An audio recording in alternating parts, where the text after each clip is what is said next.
वाडीत प्रशासनाबरोबर चर्चा सुरुवातीला केली. पोलीस प्रशासनानं त्या ठिकाणी तुम्ही एक बी मतदान पोल केलं तर आम्ही हे साहित्य तुमचं मतपत्रिका असतील मतपेट्या असतील आम्ही सगळं गुंडाळून घेऊन जाणार आहोत. तुमच्यावर सगळ्यावरती आम्ही गुन्हे दाखल करणार आहोत. आम्ही अगोदरच 144 कलम पुकारलेला आहे. आता या प्रशासनाच्या भूमिके संबंधी सगळ्या गावकऱ्यांशी या ठिकाणी चर्चा करण्यात आली. गावकऱ्यांचं म्हणणं असं आहे की जर मतदानच करू देत नसतील ते आपण पेट्या धरून ठेवणार आणि ते हिसकावून घेतील. यामध्ये गोंधळ उडेल आणि त्याचे झटापट होईल आणि झटापटीमध्ये लोक निघून जातील. जी मतदानाची प्रक्रिया आहे किमान 1500 मतदान तरी पोल होण्याशिवाय या ठिकाणचा रिझल्ट येऊ शकत नाही. आणि ते 1500 मतदान या ठिकाणी मला होणार होतं, परंतु प्रशासनाच्या या भूमिकेमुळं या ठिकाणी मतदानच करू द्यायचं नाही आणि साहित्य घेऊन जायचं हा पोलिसांनी इथं सगळा केलेला प्लॅन आहे. त्यामुळं आम्ही या ठिकाणी थांबण्याचा गावकऱ्याबरोबर चर्चा केल्यानंतर निर्णय घेतलेला आहे. आम्ही येणाऱ्या 8 दिवसामध्ये प्रांत कार्यालय असेल किंवा अजून जिथं सुयोग्य न्याय मागण्याचं ठिकाण असेल त्या ठिकाणी ताकदीनं 25,000 ते 50,000 लोकांचा या तालुक्यातला जो आक्रोश आहे हे निवडणूक आयोगापर्यंत या न्यायव्यवस्थेपर्यंत या सरकारपर्यंत पोहोचवण्याचा ताकदीनं प्रयत्न करू. आणि यामध्ये मात्र न्याय मिळाल्याशिवाय हा उत्तमराव जानकर थांबणार नाही एवढंच मीडियाच्या माध्यमातून तुम्हाला सांगतो.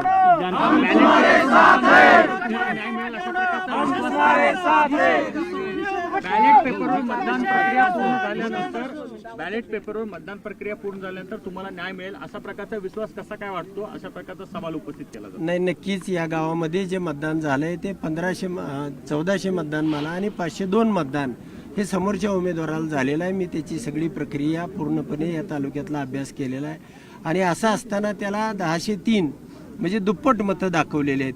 म्हणजे त्याची ती सिस्टीमच होती की दुप्पट मतं कशा पद्धतीने ट्रान्सफर करायची आणि म्हणून त्या ठिकाणी आम्हाला ही पडताळणी करायची होती. या गावाचा आक्रोश होता. या गावाला बघायचं होतं की कोणत्याही परिस्थितीमध्ये आम्ही दिलेलं मत हे EVM मधून उत्तमराव जानकरला न जाता दुसऱ्याला का गेलं आणि त्याची पडताळणी करण्यासाठी खरं तर शासनानं ही सहकार्याची भूमिका घ्यायला पाहिजे होती, प्रशासनानं घ्यायला पाहिजे होती, पोलिसांनी घ्यायला पाहिजे होती.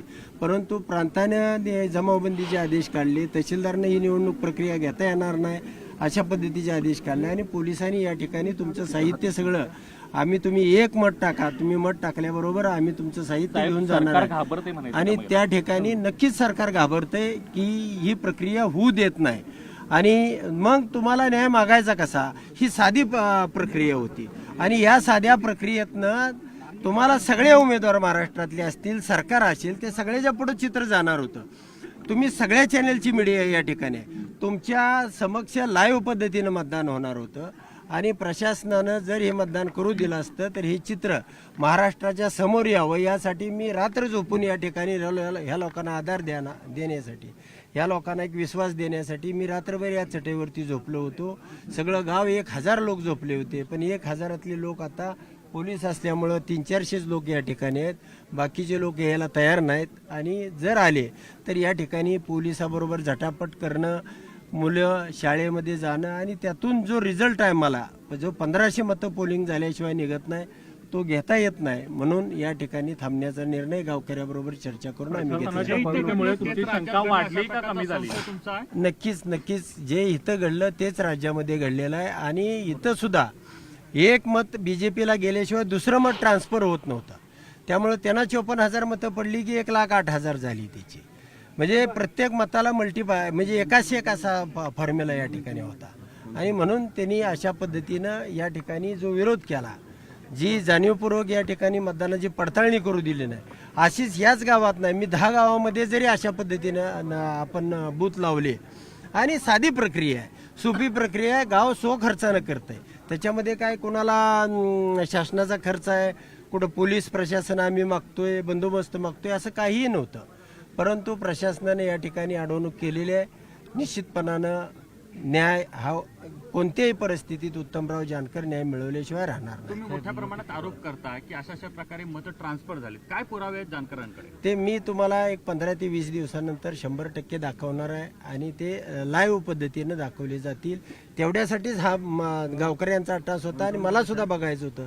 त्यासाठी मी एक रात्र मुक्कामाला या ठिकाणी येऊन थांबलेलो होतो. धन्यवाद.